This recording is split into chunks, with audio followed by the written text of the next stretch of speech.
அனைவருக்கும் இனிய காலை வணக்கம். இன்று ஆகஸ்ட் மாதம் 25ஆம் தேதி திங்கட்கிழமை.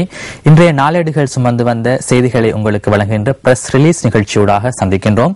முதலில் நாங்கள் இன்றைய பிரதான பத்திரிகைகளுக்கு செல்வோம். ஆரம்பத்திலே நாங்கள் வீரகேசரி பத்திரிகைக்கு செல்வோம். வீரகேசரி பத்திரிகையின் பிரதான தலைப்புச் செய்தியாக, கூட்டமைப்பு இந்தியா சென்று பொய் சொல்வதில் பயனில்லை, தெரிவுக்குழுவுக்கு வராமல் வெளிநாட்டுக்கு செல்வதில் அர்த்தமில்லை என்கின்றது அரசாங்கம்.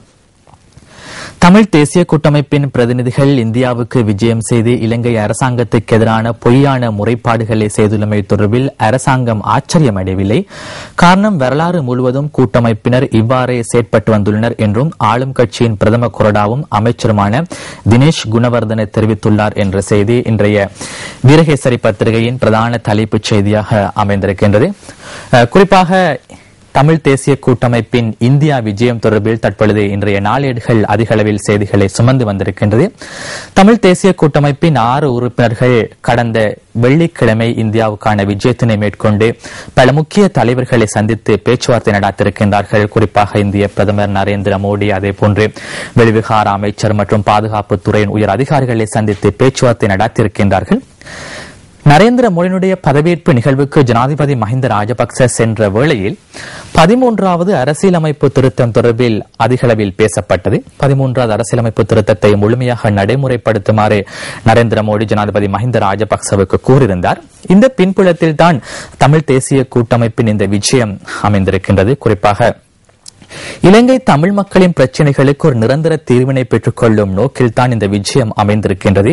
இவர்கள் நரேந்திர மோடியை சந்தித்த பொழுது இலங்கையின் சமகால பிரச்சினைகள் தொடர்பில் தங்களது கருத்துக்களை எடுத்துக் கூறியிருக்கின்றார்கள். ஆனால் இதன் பின்புலத்தை நாங்கள் சற்று யோசிக்கின்ற பொழுது, இலங்கைக்கும் இந்தியாவுக்கும் இடையிலான உறவுகள் கடந்த சில வருடங்களாக மேம்பட்டு வந்த நிலையில் கடந்த ஐநா மனித உரிமைகள் பேரவையில் இலங்கைக்கு சார்பாக இந்தியா செயற்பட்டிருந்தது. சர்வதேச விசாரணை ஒன்று அவசியம் இல்லை என்ற நிலைப்பாட்டில் இந்தியா இருக்கின்றது. இந்த பின்புலத்தில் தான் தமிழ் தேசிய கூட்டமைப்பின் விஜயம் அமைந்திருக்கின்றது.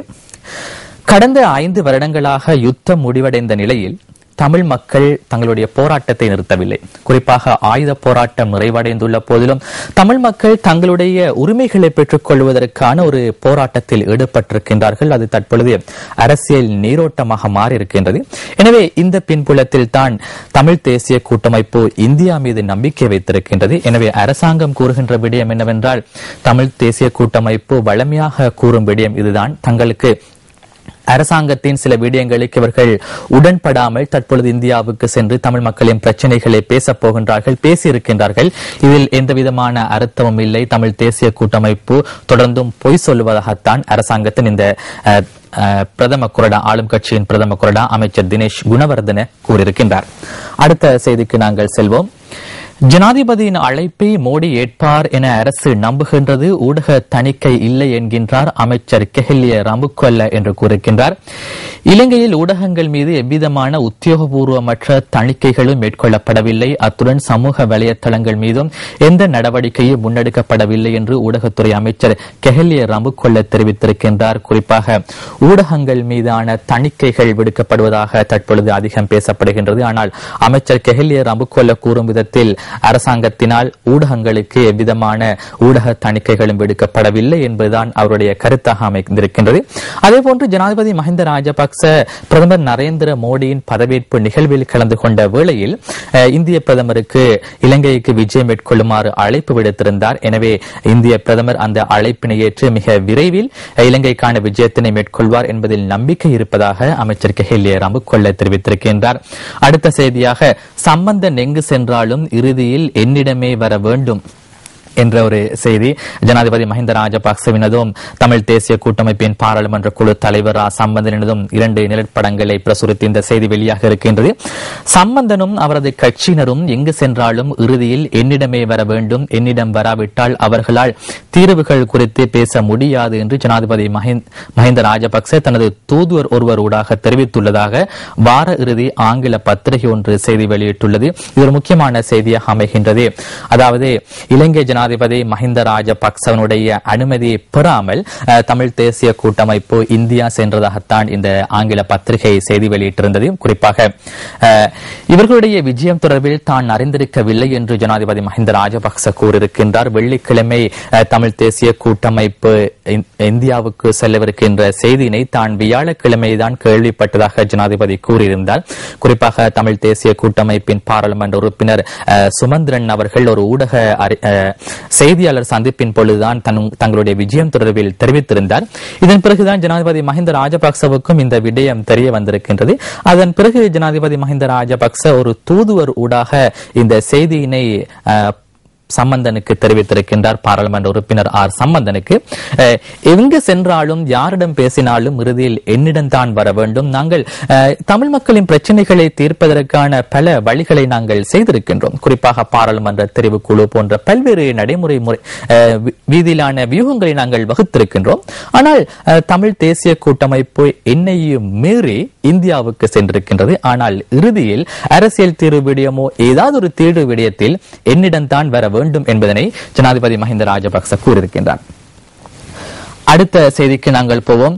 கல் தரையில் அடித்து 1.5 வயது மகளை கொன்ற தந்தை பேருவழியில் சம்பவம் குடும்ப தகராறு காரணம் என்ற செய்தி வெளியாக இருக்கின்றது. குறிப்பாக இது மிகவும் ஒரு பரிதாபமான சம்பவமாக பதிவாக இருக்கின்றது. பேருவழி பிரதேசத்தில் கணவனுக்கும் மனைவிக்கும் இடையில் இருந்த ஒரு குடும்ப தகராறு பிரச்சனை காரணமாக இந்த சம்பவம் இடம்பெற்றிருக்கின்றது. இந்த பிரச்சனை காரணமாக இந்த தம்பதியினர் கடந்த 2 மாதங்களாக பிரிந்து வாழ்ந்திருக்கின்றார்கள். இந்த நேரத்திலே நேற்று முன்தினம் தன்னுடைய மனைவியை சந்திக்க வேண்டும் என்று ஒரு இடத்துக்கு தன்னுடைய மனைவியை அழைத்து வருமாறு கூறியிருக்கின்றார். அதன் போது அந்த அவருடைய மனைவி தன்னுடைய 1.5 வயதான மகளையும் குழந்தையையும் கையில் எடுத்துக்கொண்டு கணவரை சந்திக்க சென்ற வேளையில் தான் மனைவியின் கையில் இருந்த அந்த குழந்தையை பறித்தெடுத்து நிலத்திலே அடித்திருக்கின்றார். ஆனால் அவர் நினைத்திருக்க மாட்டார் குழந்தை உயிரிழக்கும் என்று. ஆனால் அந்த குழந்தை உயிரிழந்திருக்கின்றது. இதுபோன்ற பல சம்பவங்கள் சமூகத்தில் இடம்பெற்றுக் கொண்டிருக்கின்றது. நாங்கள் பிரஸ் ரிலீஸ் ஊடாக கூறும் விடயம் என்னவென்றால், குடும்பத்திலே பிரச்சனைகள் உருவாகினால் அதற்கான தீர்வு முறைகள் கட்டாயமாக இருக்கின்றது. இன்றைய சமூகத்திலே இருக்கின்ற கணவன் மனைவி பிரச்சனையாக இருக்கலாம், வேறு சமூக பிரச்சனைகளாக இருக்கலாம். உடனடியாக கோபம் வந்து தீர்மானங்களை எடுக்க வேண்டாம். இதுபோன்ற பல சம்பவங்கள் கடந்த சில மாதங்களாக பதிவாக இருந்தது. எனவே இதனை கேட்கும் இந்த செய்திகளை பார்க்கும் மக்களுக்கு ஒரு எடுத்துக்காட்டாக இந்த செய்தி அமைய வேண்டும். இதற்கு பிறகு இதுபோன்ற சம்பவங்கள் இடம்பெறக்கூடாது என்பதுதான் எமது கோரிக்கையாக அமைகின்றது. அடுத்த செய்திக்கு நாங்கள் செல்வோம். விசாரணைக்கு வெளிநாட்டு அரசாங்கங்களின் ஒத்துழைப்பை பெறுவதற்கு ஐநா குழு தீர்மானம், ஆதாரங்களின் தரத்தை மேம்படுத்துவதற்கு நடவடிக்கை. இலங்கை மனித உரிமை விவகாரம் தொடர்பில் விசாரணைகள் மேற்கொண்டு வரும் ஐக்கிய நாடுகளின் மனித உரிமைகள் பேரவை குறித்த விசாரணை செயற்பாட்டை வலுப்படுத்தும் நோக்கில் புதிய ஏற்பாடுகளை விசாரணை கட்டமைப்பில் இணைக்க உள்ளது. விசாரணை செயற்பாடுகளை வலுப்படுத்துவதன் ஒரு கட்டமாக விசாரணைகளுக்கு வெளிநாட்டு அரசாங்கங்களின் உதவிகளை பெற்றுக் கொள்ளும் வகையில் சட்ட ஏற்பாடுகளை தமது திட்டத்தில் மனித உரிமை பேரவை இணைத்துக் கொள்ள உள்ளதாக தெரிவிக்கப்பட்டுள்ளது. குறிப்பாக இலங்கையில் இடம்பெற்றதாக கூறப்படுகின்ற மனித உரிமை மீறல்கள் தொடர்பில் ஐக்கிய நாடுகளின் மனித உரிமைகள் பேரவையில் கடந்த மார்ச் மாதம் தீர்மானம் நிறைவேற்றப்பட்டு அந்த விசாரணைகள் தற்பொழுது இடம்பெற்றுக் கொண்டிருக்கின்றன. ஆனாலும் இலங்கையில் அந்த விசாரணைகளை மேற்கொள்வதற்கான அனுமதி வழங்கப்படவில்லை. பாராளுமன்றத்தில் ஒரு தீர்மானம் நிறைவேற்றப்பட்டு அந்த சர்வதேச விசாரணை குழுவுக்கு இலங்கையில் பிரவேசிப்பதற்கான அனுமதி மறுக்கப்பட்டிருக்கின்றது. ஆனாலும் சர்வதேச மட்டத்தில் இந்த விசாரணைகள் இடம்பெற்றுக் கொண்டிருப்பது எமக்கு சுட்டிக்காட்ட வேண்டிய விடயமாக அமைகின்றது.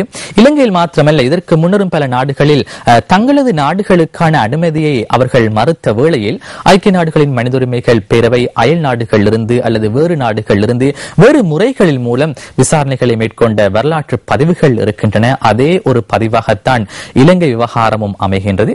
எனவே இந்த விசாரணையின் தரத்தை உறுதிப்படுத்துவதற்கான முயற்சிகளில் ஐக்கிய நாடுகளின் மனித உரிமைகள் பேரவை ஈடுபட்டிருக்கின்றது. குறிப்பாக அந்த விசாரணை குழு ஈடுபட்டிருக்கின்றது. ஏனென்றால் இறுதியாக ஒரு அறிக்கையை சமர்ப்பித்ததன் பின்னர் அதன் நம்பகத்தன்மை தொடர்பிலான பிரச்சனைகள் ஏற்படக்கூடாது என்ற ஒரு நோக்கத்துக்காகவும், அதே போன்று இலங்கையில் தற்பொழுது விசாரணைகள் உள்ளக விசாரணைகள் ஆரம்பிக்கப்பட்டிருக்கின்றது. குறிப்பாக காணாமல் போனோர் தொடர்பிலான ஜனாதிபதி ஆணைக்குழு விசாரணைகளை ஆரம்பித்திருக்கின்றது. எனவே இந்த 2 விசாரணை குழுக்களின் அடிப்படையில் தங்களுடைய விசாரணை குழு தரமான விசாரணைகளை மேற்கொண்டு தரமான விடயங்களை கூற வேண்டும், அதில் நியாயத்தன்மையை உறுதிப்படுத்த வேண்டும், நம்பகத்தன்மையை உறுதிப்படுத்த வேண்டும் என்ற நோக்கில் இந்த ஐக்கிய நாடுகளின் மனித உரிமைகள் பேரவை முயற்சிகளை மேற்கொண்டு வருகின்றமை ஒரு குறிப்பிடத்தக்க விடயமாகும்.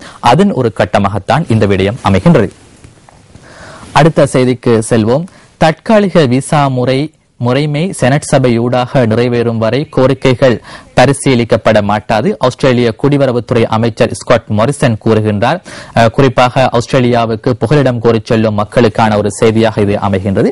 அடுத்த செய்தியாக நாங்கள் பார்ப்போம். கடமையில் இருந்த 6 போலீஸ் உத்தியோகத்தர்கள் மீது தாக்குதல் என்ற செய்தி நாங்கள் நேற்று நியூஸ் ஃபர்ஸ்டின் பிரதான செய்தியிலும் இந்த செய்தியினை ஒளிபரப்பிருந்தோம். குறிப்பாக கண்டி, ஊருபோக்க மற்றும் கித்துல்கல ஆகிய பிரதேசங்களில் இந்த சம்பவங்கள் பதிவாக இருந்தது. குறிப்பாக இன்றைய காலகட்டத்தில் போலீசார் ஏதாவது ஒரு சோதனை நடவடிக்கைகளுக்காக வாகனங்கள் நிறுத்துவார்கள். அந்த சந்தர்ப்பத்திலே அந்த போலீசாருக்கு எதிராக செயற்பட்ட சம்பவங்கள் தான் இவை. இதன் பொழுது சாதாரண மக்கள் மேற்கொண்ட தாக்குதல் காரணமாக 6 போலீஸ் உத்தியோகத்தர்கள் காயமடைந்திருக்கின்றார்கள். அவர்கள் 3 வைத்தியசாலைகளில் சிகிச்சை பெறுகின்றார்கள். இதில் முக்கியமாக ஒரு இடத்திலே ஓய்வு பெற்ற ஒரு விமானப்படை வீரர் போலீஸ் உத்தியோகத்தர் மீது தாக்குதல் மேற்கொண்டிருப்பதையும் சுட்டிக்காட்ட வேண்டிய விடயமாகும். அடுத்ததாக அதிகார பகிர்வு விடயத்தில் அரசை மீறி யாரும் செயற்பட முடியாது, இந்தியாவுக்கு இது பொருந்தும் என்கின்றார் சம்பிக்க ரணவக்க. குறிப்பாக இலங்கை அரசியல் விவகாரத்திலே கூடுதலாக பேசுகின்ற ஒரு அமைச்சராக மாறிவிட்டார் சம்பிக்க ரணவக்க. இந்திய விவகாரம் தொடர்பில் அவர் இந்த விடயத்தினை குறிப்பிட்டிருக்கின்றார். அதே போன்று 13வது திருத்தச் சட்டம் தொடர்பில் மோடியின் கருத்துக்களை EPDP வரவேற்கின்றது, நன்றி தெரிவித்து அமைச்சர் டக்ளஸ் கடிதம் என்ற செய்தி வெளியாக இருக்கின்றது. குறிப்பாக தமிழ் தேசிய கூட்டமைப்பு கூறும் விடயம் என்னவென்றால் 13வது அரசியலமைப்பு திருத்தம் எங்களுக்கு போதாது, அதனையும் தாண்டி சென்று 13 என்ற ஒரு தீர்வு அவசியம் என்று கூறியிருக்கின்றார்கள். எனவே இந்த 13வது திருத்தத்துக்கும் அப்பால் சென்ற ஒரு தீர்வு தமக்கு அவசியம் என்று தமிழ் தேசிய கூட்டமைப்பு கூறுகின்ற சந்தர்ப்பத்தில் இந்தியாவுடைய நிலைப்பாடு 13ஐ முதலில் அமுல்படுத்துவோம் என்று அமைகின்றது. எனவே இந்த நிலைப்பாட்டை தான் வரவேற்பதாக டக்ளஸ் தேவானந்தா கடிதம் ஒன்றின் மூலம் தெரிவித்திருப்பதாக இந்த செய்தி வெளியாக இருக்கின்றது. போதைப்பொருள் கடத்தல் நடவடிக்கைகளை மேற்கொள்ளும் பாகிஸ்தானியர் கட்நாயக் விமான நிலையத்தில் கைது, இலங்கையில் பிடிப்பட்ட 2 பிரதான சம்பவங்களுடன் தொடர்பு என்ற செய்தி வெளியாக இருக்கின்றது. குறிப்பாக இந்த செய்தி கட்டுகஸ்தோட்டை மற்றும் உருகொடவத்த பகுதியில் மிகவும் அதிக அளவில் ஒரு முறை நேரத்தை பார்த்துவிட்டு மீண்டும் சந்திப்போம். அதிநவீன வசதிகளுடன் புதிய ஹீரோ பிளஷர், நீங்கள் அனுபவித்ததிலும் அதிக ஆனந்தம்.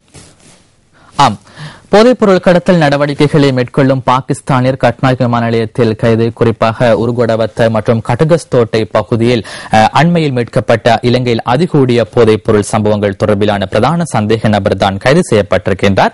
இவர் பாகிஸ்தான் நாட்டைச் சேர்ந்தவர். கராச்சியிலிருந்து இலங்கை வந்து கொண்டிருந்த சந்தர்ப்பத்தில் கட்நாயக் விமான நிலையத்தில் வைத்து இவர் கைது செய்யப்பட்டிருக்கின்றார். இவர் இலங்கையில் ஒரு பிரதேசத்தில் தங்களுடைய செயற்பாடுகளை முன்னெடுத்து வைத்திருக்கின்றார்.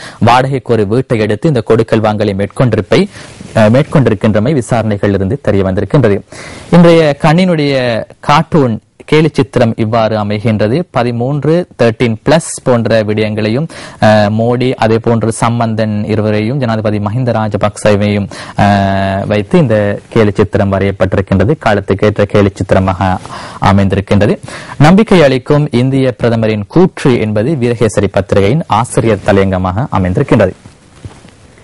அடுத்ததாக நாங்கள் செல்வோம் அடுத்த பிரதான பத்திரிகைக்கு.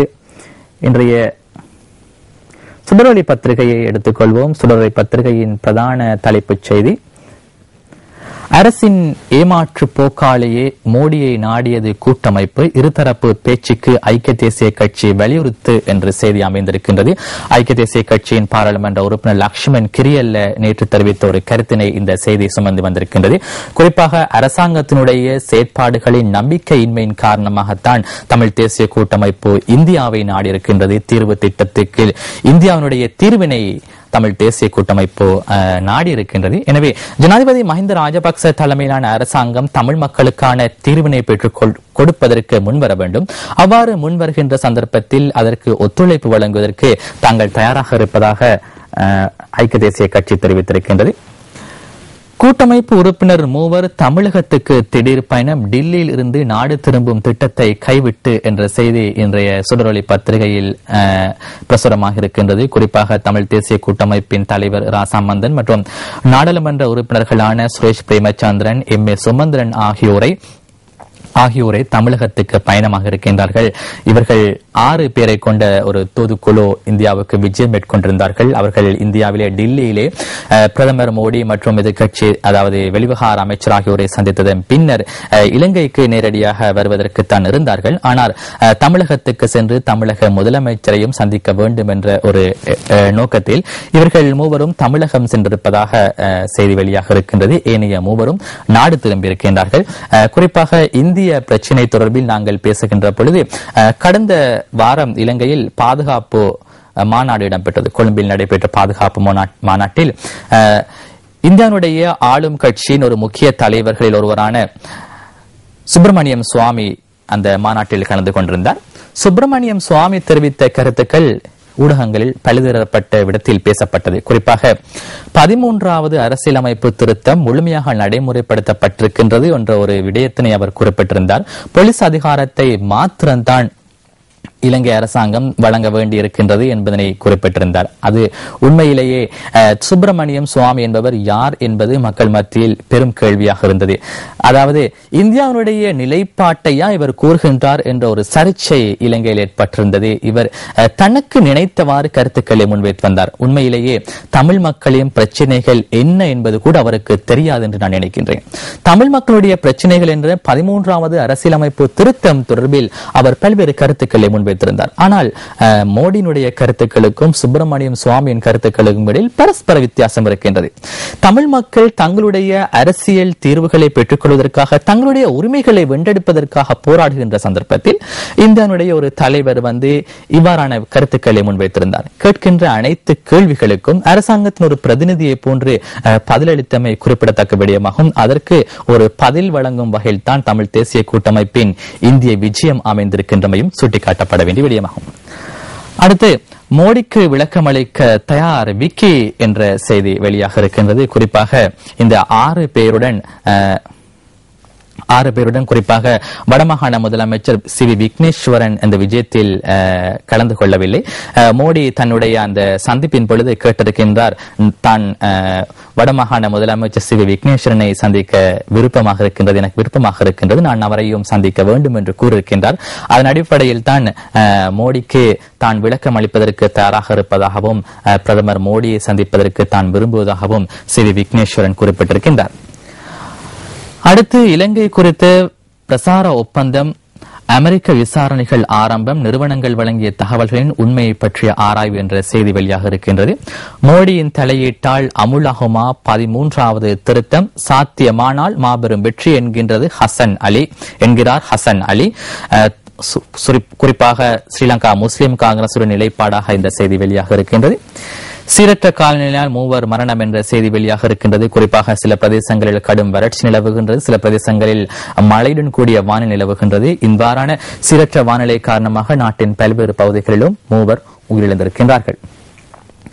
அடுத்த செய்திக்கு நாங்கள் போவோம். அடுத்த பிரதான தலைப்பு தினக்குரல் பத்திரிகைக்கு நாங்கள் சொல்வோம். தினக்குரல் பத்திரிகையின் பிரதான தலைப்புச் செய்தியாக ஜனாதிபதி தேர்தலை எதிர்கொள்ள எதிர்க்கட்சி தரப்பினர் புது வியூகம் என்ற செய்தி வெளியாக இருக்கின்றது. குறிப்பாக தற்பொழுது ஊவா மாகாண சபை தேர்தலின் பின்னர் பெரும்பாலும் ஒரு ஜனாதிபதி தேர்தல் இடம்பெறும் என்றுதான் அரசியல் வட்டாரங்களில் அதிகம் பேசப்படுகின்றது. மார்ச் மாதம் அளவில் ஒரு ஜனாதிபதி தேர்தல் இடம்பெறும் என்று கூறப்படுகின்றது. இதற்கு அடிப்படையில் எதிர்க்கட்சிகள் ஒரு பொது வேட்பாளர் நிறுத்துவதற்கான பெரும் போராட்டத்தில் ஈடுபட்டிருக்கின்றது. இதற்கான பேச்சுவார்த்தைகள் தற்பொழுது இரகசியமான முறையில் இடம்பெற்றுக் கொண்டிருக்கின்றது. எதிர்க்கட்சிகள் சந்தித்து பேசுகின்றார்கள். ஆனால் பொது வேட்பாளர் ஒருவரை நியமிக்க தவறும் பட்சத்தில் மற்றொரு வியூகமாக இந்த முறைமை அமைய போகின்றது. புது வியூகம் என்ற அதன் அடிப்படையில் சாதாரணமாக ஒரு ஜனாதிபதி தேர்தலின் பொழுது 50% வாக்குகளை வெற்றி பெறுகின்ற ஒரு வேட்பாளர் பெற்றுக் கொள்ள வேண்டும். வெற்றி பெறுகின்ற ஜனாதிபதியாக தெரிவு செய்யப்படுவதற்கு 50% வாக்குகளை பெற வேண்டும். இதேவாறு 50% வாக்குகளை பெறாமல் விடுவதற்கான ஒரு முயற்சியில் தான் எதிர்க்கட்சியிலிருந்து ஒரு 4 அல்லது 5 வேட்பாளர்களை நிறுத்தி அந்த 50% வாக்குகளை பெறுவதற்கான வழிமுறைகளை விடாமல் அதனை தடுப்பதற்கான பிரயத்தனங்களை மேற்கொள்வது இதன் ஒரு முயற்சியாக அமைகின்றது. பொறுத்திருந்து பார்ப்போம் இது சாத்தியப்படுமா என்று. அடுத்ததாக செப்டம்பர் முதல் வாரம் ஊவாவில் பிரதான கட்சிகளின் தலைவர்களின் பிரசாரம், இலங்கையின் விட்டுக்கொடா பண்பு என்ற ஒரு செய்தி வெளியாக இருக்கின்றது. அடுத்தது 152 கிலோ ஹெரோயின் கடத்தலின் பிரதான சந்தேக நபரான பாகிஸ்தானியர் கைது. நாங்கள் ஏற்கனவே பார்த்த செய்தி. மோசமான காலநிலையினால் 18 லட்சம் பேர் பாதிப்பு, 3 பேர் உயிரிழப்பு. சம்பள அதிகரிப்பு கோரி கொழும்பில் ஆர்ப்பாட்டம், 46 தொழிற்சங்கங்கள் ஏற்பாடு. நாளை மறுதினம் புதன்கிழமை இந்த ஆர்ப்பாட்டம் இடம்பெற இருப்பதாக இலங்கை ஆசிரியர் சங்கத்தின் பொதுச் செயலாளர் ஜோசப் ஸ்டாலின் தெரிவித்திருக்கின்றார். தினக்குரல் பத்திரிகையின் ஆசிரியர் தலையங்கமாக நல்லிணக்கத்தை நோக்கி நகர சிஹிராவின் 4 யோசனைகள் என்ற செய்தி வெளியாக இருக்கின்றது. அடுத்த தினக்குரல் பத்திரிகையின் கேலி சித்திரமாக ஜனாதிபதி அமெரிக்காவுக்கு திடீர் பயணம் என்ற செய்தியை அடிப்படையாக வைத்து ஆர் சம்பந்தன் மற்றும் நரேந்திர மோடி அவர்கள் தேநீர் பருகிக் கொண்டிருக்கின்றார்கள். இலங்கையின் சமகால விடயங்களை அடிப்படையாக வைத்து இன்றைய கேலி சித்திரம் வெளியாக இருக்கின்றது. அடுத்தது நாங்கள் பார்ப்போம் தினகரன் பத்திரிகையின் செய்திகளை. தினகரன் பத்திரிகையின் பிரதான செய்தி, இலங்கையர் இன்று உண்மையான சுதந்திரத்துக்கு உறுத்துடையவர்கள், இந்திய ஊடகவியலாளர்கள் கொழும்பில் தெரிவிப்பு. இலங்கை அழகான மிகவும் சுத்தமான ஒழுங்குமுறையுள்ள நாடு என்று கூறியிருக்கின்றார்கள் இந்திய ஊடகவியலாளர்கள் இலங்கைக்கான விஜயத்தில் இந்த செய்தியை குறிப்பிட்டிருக்கின்றார்கள். பல்லாயிரம் பக்தர்களின் அரோஹரா கோஷம் முழங்க நல்லூரான் தேரில் உலா என்ற செய்தி மிக முக்கியமான ஒரு செய்தி. குறிப்பாக யாழ் நல்லூர் கந்தசுவாமி ஆலயத்தின் வருடாந்த மகோத்சவத்தின் தேர் திருவிழா நேற்று இடம்பெற்றது. இந்த நிகழ்வினை சக்தி டிவி, சக்தி FM ஊடாக நாங்கள் நேரடியாக ஒளிபரப்பு செய்திருந்தோம். அதே போன்று சக்தி வளாகம் அங்கு அமைக்கப்பட்டு நாங்கள் சக்தி FM உலகிலே மிகவும் பிரம்மாண்டமான வெளியக கலையகத்தை அங்கு அமைத்து நேரடியாக செய்திகளை நேரடியாக தங்களது நிகழ்ச்சிகளை ஒளிபரப்பு செய்திருந்தமை குறிப்பிடத்தக்கது. லட்சக்கணக்கான மக்கள் இந்த தேர் திருவிழாவில் கலந்து கொண்டிருந்தார்கள். இந்த காட்சிகளை நாங்கள் நியூஸ் ஃபர்ஸ்டின் பிரதான செய்தியூடாக நேற்று ஒளிபரப்பியிருந்தோம். அடுத்தாக அரசியல் நிர்வாக ரீதியில் பெண்களை அதிகம் உள்வாங்குவது சுதந்திர கட்சியை எவ்வித சக்திகளாலும் எமது அரசை வீழ்த்த முடியாது என்று அமைச்சர் கெஹலிய ரம்புக்கொள்ள தெரிவித்திருக்கின்றார். தேர்தல் நெருங்கி வருகின்ற காலத்தில் இவ்வாறான கருத்துக்கள் வெளியாகின்றது. ஆஸ்பத்திரி குப்பைகள் கழிவுகளை அகற்றுவது யார்? காலி மாநகர சபை மறுப்பு, சர்ச்சை. கராப்பிட்டி வைத்தியசாலையில் இன்று அவசர நோயாளர்களுக்கு மட்டுமே சிகிச்சை, பெரும் சர்ச்சை ஏற்படுத்தியிருக்கின்றது. கராப்பிட்டிய வைத்தியசாலைக்கு அருகில் குப்பை கூலங்கள் கொட்டப்படுகின்றது. அங்கு அந்த பிரதேசத்துக்கான அனைத்து பிரதேசங்களுக்குமான குப்பை கூலங்கள் கராப்பேட்டி வைத்தியசாலையின் வளாகத்தில் கொட்டப்படுவதை நாங்கள் நேற்று எமது பிரதான செய்தியூடாக தெரிவித்திருந்தோம். இதற்கு காலி மாநகர சபை மறுப்பு தெரிவித்திருக்கின்றமையும் குறிப்பிடத்தக்க விடயம். யார் தற்பொழுது குப்பை அகற்றும் என்பதுதான் கேள்வி. அடுத்ததாக புறக்கோட்டை மிதக்கும் வர்த்தக சந்தை இன்று திறப்பு. கொழும்பு பெஸ்டியன் மாவட்டத்தில் வர்த்தக நிலையங்கள் உடைக்கப்பட்டு பிரதான அதாவது புறக்கோட்டை மிதக்கும் வர்த்தக சந்தை இன்று திறந்து வைக்கப்படவிருக்கின்றது. பெஸ்டின் மாவட்டத்தில் கடைகள் உடைக்கப்பட்ட பொழுது வர்த்தகர்கள் கடும் எதிர்ப்பு தெரிவித்திருந்தார்கள். அதன் அடிப்படையில் தற்பொழுது கடைகள் வழங்கப்பட்டிருப்பதாக தெரிய வருகின்றது. ஆனால் பழைய வர்த்தக நிலைய உரிமையாளர்களுக்கு வழங்கப்பட்டுள்ளதா என்பது கேள்வி. வர்த்தகர்கள் கடும் எதிர்ப்பு தெரிவித்திருக்கின்றார்கள் இந்த நடவடிக்கைக்கு. ஆனால் ஒரு சிலருக்கு வர்த்தக நிலையங்களை மேற்கொள்வதற்கான வர்த்தக செயற்பாடுகளை மேற்கொள்வதற்கான கடைகள் கிடைத்திருப்பதாகவும் எமக்கு தெரிய வருகின்றது. எப்பலோ நோயாளர்களுக்கு அடைக்கலம் வழங்குவது பாரிய குற்றம் என்ற செய்தி வெளியாக இருக்கின்றது. குறிப்பாக இது உலகளாவிய ரீதியில் அதிகம் பேசப்படுகின்ற ஒரு செய்தியாக வெளியாக இருக்கின்றது. உணர்ச்சி வசப்படாத தலைமையே முஸ்லிம்களின் பாதுகாப்புக்கு அவசியம், அமைச்சர் பஷீர் ஷேகுதாவூத் தெரிவித்திருக்கின்றார். குறிப்பாக தமிழ் மக்களுடைய பிரச்சனைகள் பற்றி பேசப்படுகிற நிலையில் முஸ்லிம் மக்களுடைய பிரச்சனைகளையும் தீர்ப்பது முஸ்லிம் மக்கள் பிரதிநிதிகளின் கடமையாக இருக்கின்றது. குறிப்பாக பல்வேறு சம்பவங்கள் முஸ்லிம் மக்களுக்கு தொடர்பிலான பிரச்சனைகள் ஏற்படுகின்ற சந்தர்ப்பத்தில் முஸ்லிம் தலைமைத்துவம் என்ன செய்கின்றார்கள் என்பது ஒரு கேள்விக்குறியாக அமைகின்றது. எனவே நிச்சயமாக முஸ்லிம் சமூகம், முஸ்லிம் தலைவர்கள் இதற்காக ஒன்றிணைய வேண்டும். அவர்கள் ஒன்றிணைந்து செயற்பட வேண்டும். முஸ்லிம்களின் உரிமைகளை பெற்றுக் கொள்வதற்கான போராட்டங்களை முன்னெடுக்க வேண்டும் என்பதுதான் அனைவருடைய கோரிக்கையாக அமைகின்றது. அடுத்தது நாங்கள் பார்ப்போம். அடுத்த பத்திரிகைக்கு செல்வோம். தமிழ் தந்தியினுடைய செய்திகளை பார்ப்போம். நேற்று வெளியான தமிழ் தந்தி 13 இல்லாதொழிக்கவே இலங்கை அரசு நடவடிக்கை, டில்லியில் வலியுறுத்திய தமிழ் தேசிய கூட்டமைப்பினர் என்ற செய்தி வெளியாக இருக்கின்றது. குறிப்பாக இரா சம்பந்தன் தலைமையிலான தமிழ் தேசிய கூட்டமைப்பின் குழுவினர் நரேந்திர மோடியை சந்தித்த பொழுது தெரிவித்த கருத்துக்களை இன்றைய இந்த செய்தி சுமந்து வந்திருக்கின்றது. அதே போன்று ஐநாவில் ராஜபக்சவை உரையாற்ற அனுமதிக்க கூடாது ராமதாஸ் என்ற செய்தி வெளியாக இருக்கின்றது. குறிப்பாக அடுத்த மாதம் இடம்பெறவிருக்கின்ற ஐக்கிய நாடுகளின் ஒரு பேரவையில் ஜனாதிபதி மஹிந்த ராஜபக்ச உரையாற்ற இருக்கின்றார். சர்வதேச விசாரணைகள் அவசியமில்லை, சர்வதேச விசாரணைகளுக்கு தாங்கள் அனுமதி வழங்க மாட்டோம் என்று கூறியிருக்கின்ற வேளையில் குறிப்பாக ஐக்கிய நாடுகளின் மனித உரிமைகள் பேரவையில் நிறைவேற்றப்பட்ட ஒரு தீர்மானத்தை நிறைவேற்றுவதற்கு தாங்கள் அனுமதி வழங்குவதில்லை என்று ஜனாதிபதி மஹிந்த ராஜபக்ச கூறியிருக்கின்ற வேளையில் ஐக்கிய நாடுகளின் மனித உரிமைகள் பேரவையில் இவருக்கு உரையாற்றுவதற்கு சந்தர்ப்பம் வழங்குவதா என்ற கேள்விக்குறி தற்பொழுது எழும்பியிருக்கின்றது. அதன் அடிப்படையில் அவருக்கு இந்த உரையினை நிகழ்த்துவதற்கான சந்தர்ப்பம் வழங்கக்கூடாது என்பதுதான் ராமதாசுடைய கோரிக்கையாகவும் அமைகின்றது. யுத்தம் முடிந்தது என்று அரசு அறிவித்த பின்பு தகவல் சேகரிப்பதற்கு என்ன தேவை என்கின்றது ஸ்ரீரங்கா எம்பி. நூரலியா மாவட்ட பாராளுமன்ற உறுப்பினர் ஜே ஸ்ரீரங்கா பாராளுமன்றத்தில் கடந்த வியாழக்கிழமை ஆற்றிய உரையினை இந்த செய்தி சுமந்து வந்திருக்கின்றது. குறிப்பாக தற்பொழுது மக்களுடைய தகவல்கள் சேகரிக்கப்படுகின்றது, தமிழ் மக்களுடைய தகவல்கள் திரட்டப்படுகின்றது. யுத்தம் இடம்பெற்ற காலத்தில் மக்களுடைய தகவல்கள் திரட்டப்பட்டமை ஓரளவு சரியான விடயமாக அமைந்தாலும் ஏன் தற்பொழுது இவ்வாறு தகவல்களை திரட்ட வேண்டும்? குறிப்பாக யாழ்ப்பாணத்திலிருந்து கொழும்புக்கு வந்தால் மக்களுடைய தகவல்கள் திரட்டப்படுகின்றது, கொழும்பில் வாழ்கின்ற மக்களுடைய தகவல்கள் திரட்டப்படுகின்றது. ஆனால் இலங்கையின் சட்டத்தின்படி அவ்வாறு தகவல் திரட்டுவதற்கான உரிமை இல்லை. இலங்கை சட்டத்தின்படி அதற்கான உரிமை வழங்கப்படவில்லை. அவ்வாறு தகவல்களை திரட்டுவதாக இருந்தால் அதற்கான ஒரு சட்டத்தினை பாராளுமன்றத்தில் கொண்டு வாருங்கள் என்பதனைத்தான் பாராளுமன்ற உறுப்பினர் ஜே ஸ்ரீரங்கா அவர்கள் கோரியிருந்தார்கள்.